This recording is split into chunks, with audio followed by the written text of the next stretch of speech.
ওম শান্তি। আজকের মুরলির তারিখ 20শে সেপ্টেম্বর 2024। প্রাত মুরলি মধুবন। মিষ্টি বাচ্চারা, তোমাদেরকে বাবার মতো খুদাই খিদমতকার অর্থাৎ ঈশ্বরীয় সেবাধারী হতে হবে। সঙ্গম যুগে বাবা তোমাদের অর্থাৎ বাচ্চাদের সেবা করার জন্যই আসেন। প্রশ্ন: এই পুরুষোত্তম সঙ্গম যোগী হল সব থেকে সুন্দর এবং কল্যাণকারী, কিভাবে? উত্তর: এই সময়ই তোমরা বাচ্চারা অর্থাৎ স্ত্রী এবং পুরুষ উভয়ই উত্তম হও। কলিযুগের অন্তিম এবং সত্যযুগের আদিকালের মধ্যবর্তী সময়েই এই সঙ্গম যুগ হয়। এই সময়েই বাবা তোমাদের মতো বাচ্চাদের জন্য ঈশ্বরীয় বিশ্ববিদ্যালয় খোলেন, যেখানে তোমরা মানুষ থেকে দেবতা হও। এরকম বিশ্ববিদ্যালয় গোটা কল্পে আর কখনো থাকবে না। এই সময়েই সকলের সদ্গতি হয়ে যায়।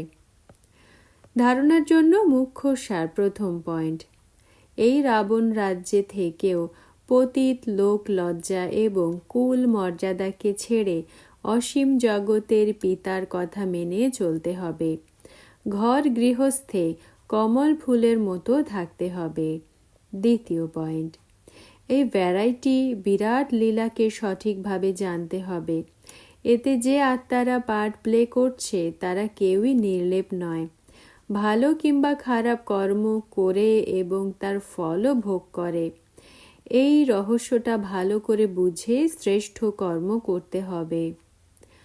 বরদান: বাবা সংস্কারগুলিকে নিজের অরিজিনাল সংস্কার বানানো শুভ ভাবনা শুভ কামনাধারী ভব।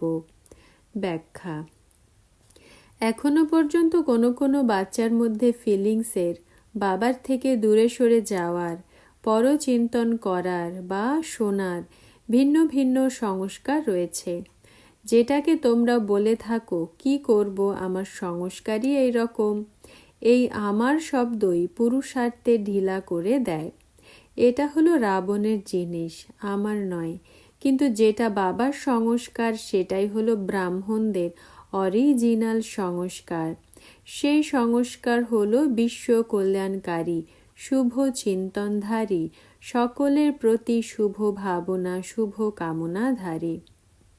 স্লোগান: যার মধ্যে সামর্থ্য রয়েছে সেই হলো সর্বশক্তির খাজানার অধিকারী। ওম শান্তি।